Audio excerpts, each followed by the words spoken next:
अरहत वाङ्मय में कहा गया है, भोगामिष दोष विसन्ने हिय निश्चेयस बुद्धि वोच्चत्थे बालेय मंदिए मूढ़े बज्झई मच्छियाव खेलम्मी।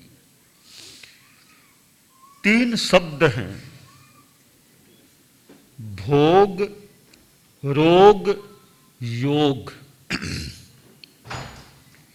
सांसारिक आदमी, सामान्य आदमी भोग के प्रति आकर्षित हो जाता है। पदार्थों का भोग, भौतिक सुखों का भोग।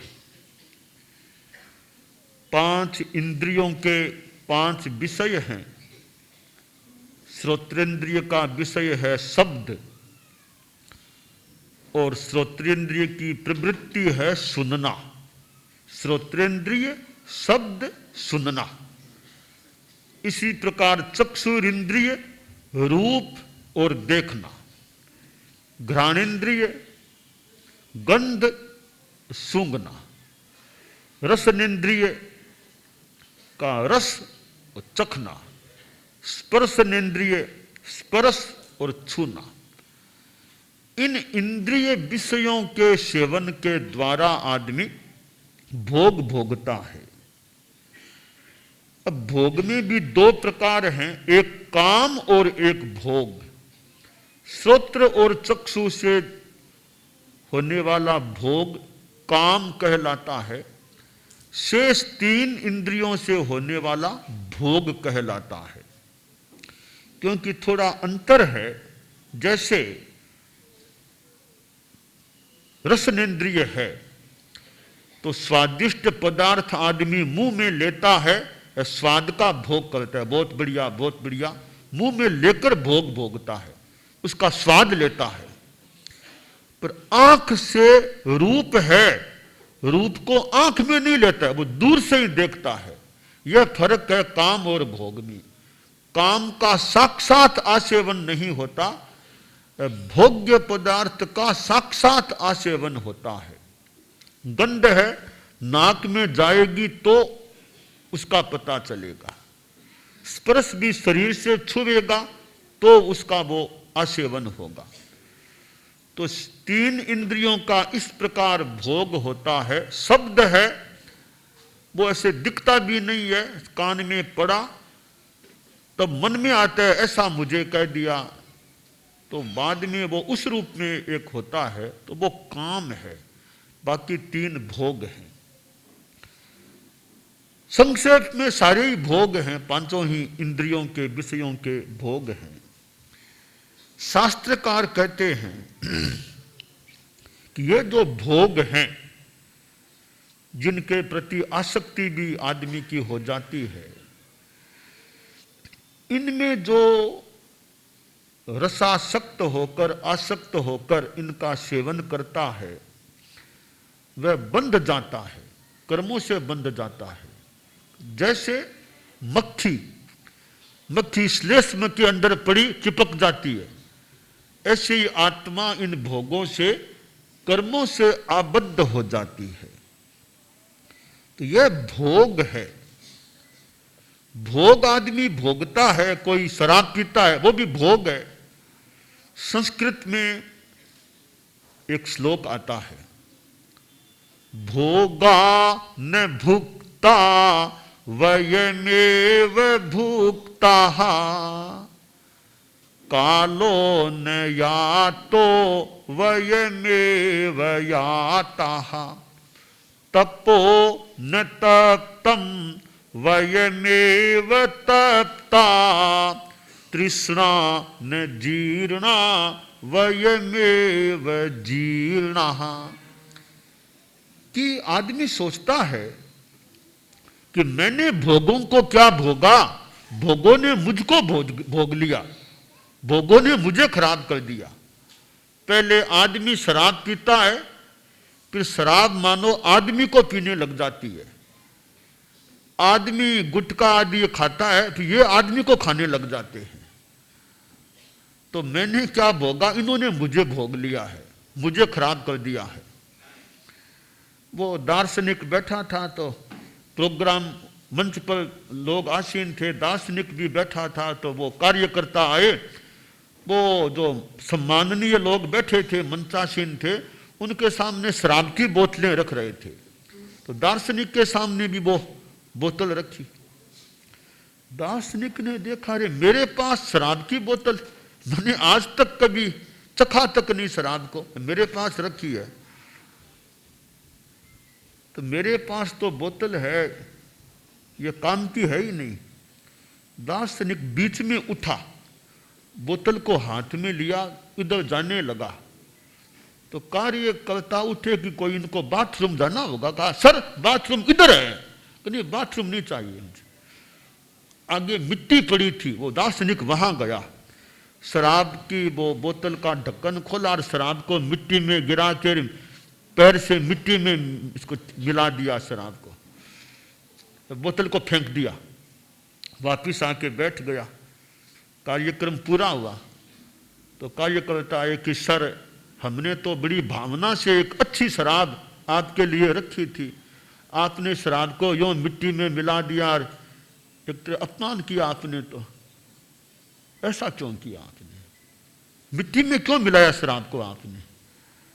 दार्शनिक बोला, भैया तुम लोगों ने तो शराब मेरे लिए रखी थी, वो शराब तो मेरी हो गई, अब मैं उसका क्या करूं क्या न करूं, मेरी इच्छा की बात है। वो तो रही बात कि शराब को मिट्टी में क्यों मिलाया, तो मैं शराब को मिट्टी में नहीं मिलाता, पी लेता तो कहीं शराब मेरे दिमाग को मिट्टी में मिला देती, तो दिमाग को मिट्टी में नहीं मिलाए शराब, मैंने शराब को ही मिट्टी में मिला दिया। अनुव्रत विश्व भारती के कार्यकर्ता भी, कार्यकारिणी की मीटिंग भी संभवतः कल थी, अनुव्रत के कार्यकर्ता, अनुव्रत गौरव का प्रसंग भी। तो अनुव्रत में यह जो संयम की बात है, वो भोग पर कंट्रोल करने की मानो एक बात है, नशा नहीं करना। गुरुदेव तुलसी ने यह अनुव्रत आंदोलन जो आगे बढ़ाया, तो नशा मुक्ति की बात उसमें है, नैतिकता की बात है, संयम की बात है।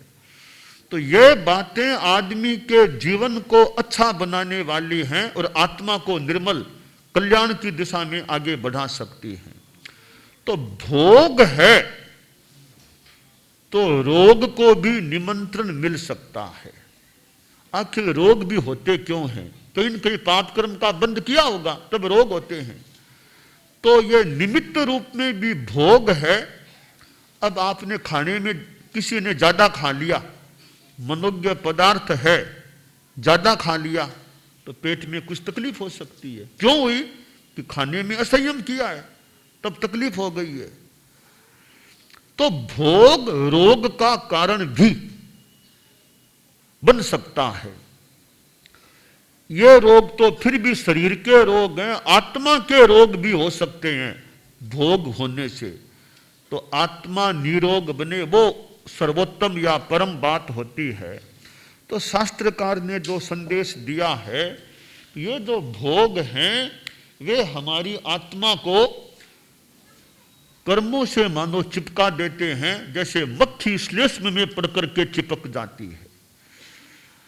तो हम लोग अभी जयपुर में हैं, अनुव्रत विश्व भारती के इस भवन में, प्रांगण में हैं, और गुरुदेव महाप्रज्ञ जी का यह प्रवास चतुर्मास का प्रवास स्थल का भवन है, जहां हम लोग गुरुदेव की सेवा में यहाँ रहे थे।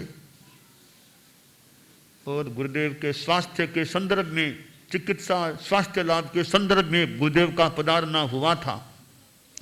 और जयपुर को अच्छा एक महान गुरुदेव का, उनके जीवन के अंतिम वर्षों का एक सानिध्य जयपुर को मानो प्राप्त हो गया था। और जहाँ परम पूज्य दयाचार्य जैसे महापुरुष जिस जयपुर में मानो रहे हैं, प्रवास किया है, अंतिम श्वास भी जयपुर में लिया है। और दयाचार्य भी हमारे प्रज्ञा पुरुष आचार्य के रूप में थे, जिनको आचार्य भिक्षु का मानो भाष्यकार, आचार्य भिक्षु के सिद्धांतों को व्याख्यात करने वाले, आगमों से प्रमाणित करने का प्रयास करने वाले ऐसे परम पूज्य दयाचार्य थे। उनके पास पता नहीं कितना ज्ञान रहा होगा। हम तो उनके ग्रंथों को थोड़ा देखें तो अनुमान लगा सकते हैं कितना ज्ञान उनके पास रहा होगा। भगवती की जोड़ कितना विशालकाय ग्रंथ उनका, और कितने ग्रंथ हैं। ब्रह्म विध्वंसनम को देख लो, प्रश्नोत्तर तत्वबोध को देख लो, जीवनी चर्चा को देख, और भी कितने कई अप्रकाशित भी उनके ग्रंथ, कितना ज्ञान उनमें रहा होगा। और तो मानो आचार्य भिक्षु के वो भाष्यकार और आचार्य भिक्षु के पास भी कितना ज्ञान था, तत्व ज्ञान, आगम ज्ञान कितना उनके पास था। तो उनकी प्रतिकृति कुछ अंशों में मानो दयाचार्य थे। इधर आचार्य महाप्रज्ञ जी भी कितना उनका वैदुष्य, कितने ग्रंथ उनके द्वारा प्रणीत, प्रेक्षा ध्यान जैसी विदार, कितने विषयों का ज्ञान, प्रवचनकार, भाषा कितनी उनकी वरिष्ठ भाषा थी, कितनी स्पष्ट भाषा थी, कितनी शुद्ध भाषा थी उनकी। पांडित्य था, संस्कृत का वैदुष्य था, इतना ज्ञान था। गला भी उनका अच्छा था। वो गाते तो कम थे वैसे, पर गला उनका अच्छा था, मधुर था, ऐसा लगा मुझे। प्राय गान कम करते थे, संगान गीत कम गाते।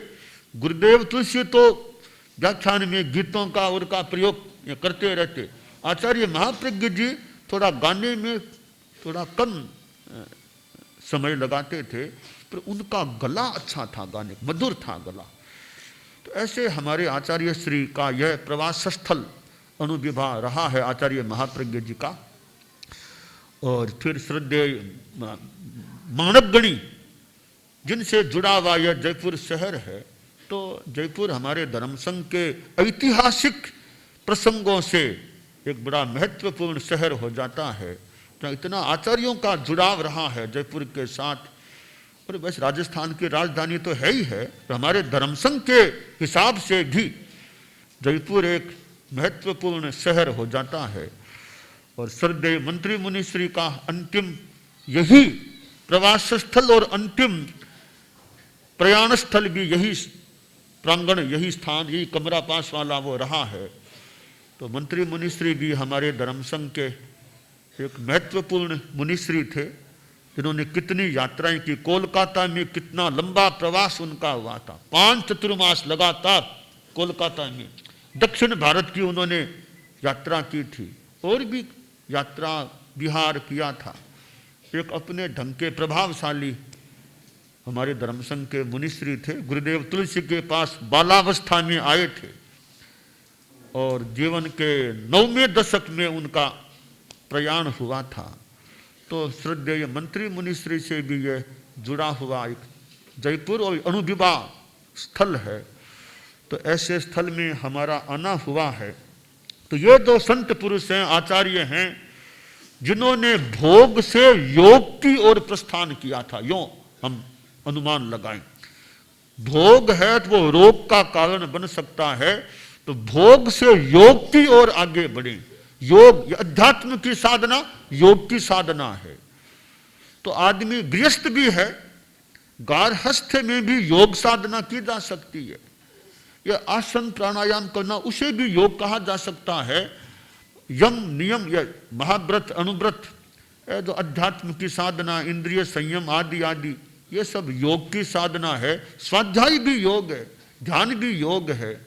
तो जितना हम योग की ओर आगे बढ़ें, जितना संयम करेंगे, निर्जरा की साधना करेंगे, ये सारी योग साधना हो जाती है। आचार्य हेमचंद्र का कथन, मोक्षोपायो योगो ज्ञान श्रद्धान चरणात्मक है, कि मोक्ष का जो उपाय है, ज्ञान दर्शन साहित्य, वह सारा योग है। मुख्येन जोयणाओ जो ओ सब्बो भी धम्म वावारो, एक अन्यत्र कहा गया है कि जो आत्मा को मोक्ष से जोड़े, जोड़ने वाला योग होता है। जोड़ने वाला योग जो आत्मा को मोक्ष से जोड़े, वो सारे कार्य हैं, वो सारा योग होता है। तो भोग रोग योग, हम जितना योग की ओर आगे बढ़ेंगे, योग में रहेंगे, तो आत्मा के निकट रह सकेंगे। तो जितना संयम तप साधना करते रहें। आप लोग गृहस्थ हैं, सामायिक है, वो भी योग साधना ही है, सामायिक है। फिर शनिवार की सामायिक सायं 7 से 8 के बीच अच्छी तरह सामायिक हो, बहुत अच्छी साधना है। तो यूँ गारहस्थ में भी कि योग साधना में कितना समय लगता है, जीवन में भी योग हो, साधना प्रयोग के रूप में भी योग हो, कि जो आदमी की अवस्था आगे बढ़ जाए, 70 आ गए, 75 आ गए, 80 आ गए, तो योग साधना भी और ज़्यादा आगे बढ़ने की स्थिति होनी चाहिए। कि जैसे 40 साल के जैसे काम धंधा करते थे, 50 साल की जैसे काम धंधा करते थे, वही काम धंधा 80 वर्ष के बाद है, तो वो इतनी बढ़िया बात नहीं। 80 वर्ष आ गए, अब थोड़ा यह काम धंधा भी ज़्यादा चले, साधना वाला काम धंधा। तो निवृत्ति की ओर भी आदमी को जो जो अपना अवसर आए मोड़ लेना चाहिए। जिंदगी में मोड़ लेना, हम यात्रा करते हैं, कभी ऐसे मुड़ना होता है, कभी यूं मुड़ना होता है, तो मोड़ लेते रहो, जहाँ उचित है तो सही गंतव्य मिल सकेगा। तो जिंदगी में भी टाइम टाइम पर जहाँ उचित लगे वहाँ मोड़ लेना चाहिए। इतने वर्ष यह काम कर लिया, अब मुझे यह मोड़ लेना चाहिए। आपने 60 वर्षों तक घर में खूब काम किया, व्यापार धंधा किया, अब 60 आ गए, अब कुछ समाज के लिए, कुछ धार्मिक आध्यात्मिक वो सेवा भी दे। थोड़ा मोड़, बच्चे हैं, बच्चे काम करते ही हैं, अब मैं थोड़ा इस काम में भी लगूं, अब समाज को धार्मिक आध्यात्मिक सेवा भी दूं, समय लगाऊं अपना। तो जो जिंदगी में मोड़ ले, फिर भी अब ज़्यादा सामायिक में ज़्यादा समय लगाएं, अब काम शरीर में थोड़ी इतनी ताकत कम हो रही है, तो अपने घर में साधु साधियों के उपासना में अपना जितना टाइम लगा सकें, सामायिक स्वाध्याय उसमें टाइम लगाएं। तो यूँ समय समय पर मोड़ हमें लेना चाहिए, टर्निंग मोड़ लेते रहें, तो हमारी आत्मा भी अच्छी दिशा में आगे बढ़ सके। एक ही धैर्य पर आदमी चले कि वही खाना पीना तो 40 वर्ष के खाते थे, वही अब खा रहे हैं 70 के बाद भी, अब थोड़ा मोड़ लो, 70 आ गए हैं, अब खान पान में और संयम करो, थोड़ा स्वास्थ्य के हिसाब से भी, आत्मा के हिसाब से भी खान पान में संयम करें। तो यों भोग से योग की ओर हमारी आत्मा आगे बढ़े। तो अनुव्रत भी एक संयम का प्रयोग है कि कैसे जिंदगी में संयम रहे, संयममय जीवन हो, तो संयम युक्त जीवन बने। तो जयपुर की जनता जो, उसमें हमारे समाज के तेरापन समाज के लोग हैं, जिनमें अब श्रद्धा भावना, कार्य करने की भावना, उत्साह, अनेक संस्थाएं जयपुर में हैं, संस्थाएं भी धार्मिक आध्यात्मिक अपना खूब अच्छा काम करते रहें। क्यों, संस्था एक माध्यम होता है सेवा देने का, काम करने का। अकेला आदमी सेवा दे कितनी दे, एक संस्था है, संगठन है, तो मिलकर के एक बढ़िया एक टीम के साथ और अच्छा काम भी हो सकता है। तो जयपुर में अनेक संस्थाएं भी हैं हमारे समाज से जुड़ी हुई, समाज की संस्थाएं। तो संस्थाओं से जुड़े हुए कार्यकर्ता भी अपने खूब आध्यात्मिक धार्मिक सेवा देने की भावना रखें। और जयपुर में शिक्षा समिति, शिक्षा संस्थान भी कितने समाज से जुड़े हुए हैं, और भी हमारी समाज की अणुविभा का भवन भी एक मानो केंद्र है, एक अच्छा एक जयपुर का यह केंद्र बना हुआ मुझे लगा। यहाँ और ध्यान थोड़ा देखा, यहाँ बड़ा भवन, विशाल भवन है, अनेक गतिविधियों का यह केंद्र। और हमारे साधु साधियों के लिए भी एक अच्छा एक साताकारी मानो स्थान यहाँ का और का। हाँ अच्छा है, आते रहते हैं साधु साधियाँ भी। और मैंने एक और बात साध्वी प्रमुखा जी से कही कि आप अभी यही विराज जाओ, अभी हमारे साथ नहीं, आप यही विराज जाओ अभी। तो मैंने कहा अभी आप अभी हमारे साथ यात्रा में मत पधारो, आप कुछ दिन और यहाँ स्वास्थ्य लाभ का और प्रयास आपका हो जाए, थोड़ा बाद में आप लाडनों की ओर। तो कुछ दिन और मैंने साध्वी प्रमुखा जी आदि कई साधियों को यहीं जयपुर में रहने का कह दिया है। अभी तो जयपुर में हमारे साथ साथ आप मत घूमो, हमारे साथ साथ अभी श्रम मत करो, आप एक जगह अभी विराजो यहीं आराम को, फिर हम आगे बढ़ जाएं तो लाडनों के आसपास फिर आप वहां पहुंच जाओ सीधे। तो एक अच्छा यह ठिकाना, अच्छा स्थान है, साधु साधियों के लिए भी काफी एक अनुकूल ऐसे लग रहा है ये स्थान रहने का।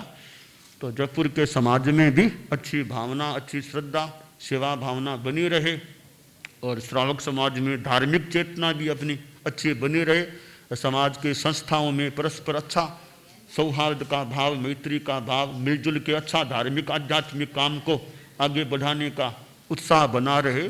तो जैसा गौरवपूर्ण एक इतिहास हमारा जयपुर का धर्म संघ का रहा है, वह गौरवपूर्ण की गरिमा के अनुरूप जयपुर का समाज भी खूब अच्छा समाज है, अच्छा समाज है जयपुर का। वैसे जितना मैंने आकलन किया है, श्रावकों में अच्छी भावना, अच्छे संस्थाओं में अच्छा, एक प्रथम दृष्टया देखने अच्छा लग रहा है। तो अच्छा क्रम बने रहे, बनता रहे, अच्छा और अच्छा रहे, सब में अच्छी सौहार्द की भावना, सेवा की, आध्यात्मिक धार्मिक सेवा की भावना, अपना धार्मिक सामायिक आदि का भी क्रम चलता रहे, कि और काम हो, अपना थोड़ा सामायिक आदि का भी होता रहे, तो वो भी हमारा अच्छा चलता रहे। तो कुल मिलाकर के जयपुर के समाज में और भी जयपुर के नॉन जैन लोग, अजैन अन्य लोग भी हैं, उनको भी जितना अच्छा धार्मिक आध्यात्मिक लाभ मिल सके वो मिलता रहे। तो भोग, रोग और योग, हम भोग से योग की दिशा में आगे बढ़ने का प्रयास करते रहें, यह काम्य है। हमारे साध्वी धनश्री जी भी यही है। दानान सिद्धं अभयत्वयानम सच्चेषु या अनवज्जं वयन्ति तवेषु या उत्तम बंभचेरम लोगुत्तमे समणेनाय पुत्ते।